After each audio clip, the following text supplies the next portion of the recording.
बिस्मिल्लाहिर्रहमानिर्रहीम and welcome back to the part 8 of LGBTQ series. Last part में हमने discuss किया था कि how LGBTQ movement is affecting the life and rights of women.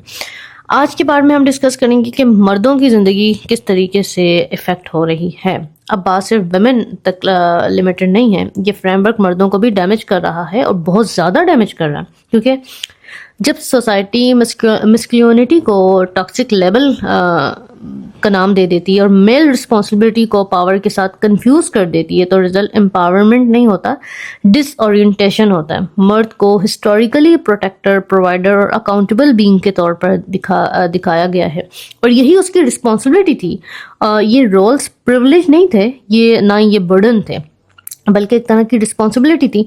आज क्या किया गया है कि आज मर्दों को ये बताया जा रहा है, उनको ये दिखाया जा रहा है कि भाई ये तुम पर बहुत ज़्यादा बर्डन है, और जो वीक मर्द होते हैं, जो इस तरह का कोई बर्डन या कोई रिस्पॉन्सिबिलिटी अपने ऊपर नहीं ले सकते, ना ही वो अपनी जिम्मेदारियां पूरी कर सकते हैं, तो या तो वो बहुत ही ज़्यादा टॉक्सिक बन जाते हैं, या फिर वो दूसरा रास्ता इख्तियार कर लेते हैं कि भाई हम अपने आप को कुछ भी आइडेंटिफाई कर सकते हैं ताकि वो मेल कैटेगरी से ही बाहर आ जाए।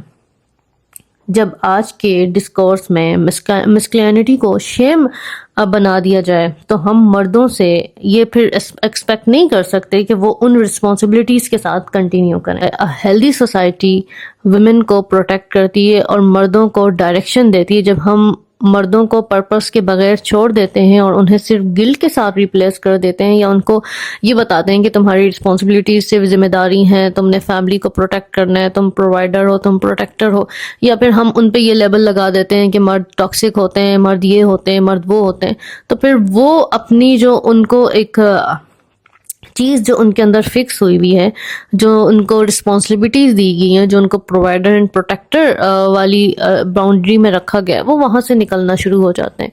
पूरी सोशल स्ट्रक्चर इस तरीके से जो है वो ख़राब हो रही है and nobody is discussing this, क्योंकि मैंने जैसे लास्ट पार्ट में बात की थी कि औरतों के राइट किस तरीके से इफ़ेक्ट हो रहे हैं, मर्दों के राइट्स भी इसी तरीके से इफ़ेक्ट हो रहे हैं।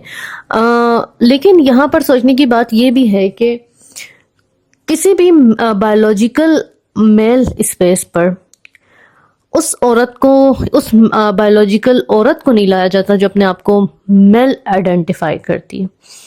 मतलब आई डोंट नो किस किस्म की ये आइडियोलॉजी है, किस किस्म का ये कॉन्सेप्ट है, लेकिन अगर मैं बात करूं, आई लिटरली, मैं जब ये पार्ट बना रही थी, I wanted to search about it very deeply. जब मैं इस पार्ट को कंप्लीट किया तो मैंने सोचा कि मैं इस पर पूरी मज़ीद रिसर्च करूंगी, इस पर शायद मैं एक सीरीज बना लूं कि हमने अब मर्दों को दो कैटेगरीज में डिवाइड कर दिया। एक तो टॉक्सिक का लेबल दे दिया और दूसरों को मजलूम बना दिया कि यार तुम्हारे पर रिस्पॉन्सिबिलिटी है, तुम्हारे पर बर्डन है, तुम प्रोवाइडर हो, तुम प्रोटेक्टर हो। अब टॉक्सिक वाले जो हैं वो मजीद एक्सट्रीम केसेस पर आते जा रहे हैं, अब्यूज और क्राइम और वायलेंस XYZ। अब जो ये मासूम वाले हैं, इन्होंने अपनी फिर दूसरी कैटेगरी सेलेक्ट कर दी हैं, जिसमें वो अपने आप को कोई भी आइडेंटिफाई करते हैं और अपनी जिम्मेदारियों और अपने रिस्पॉन्सिबिलिटीज वगैरह से भागने की कोशिश करते हैं। तो this is how they are basically affecting man.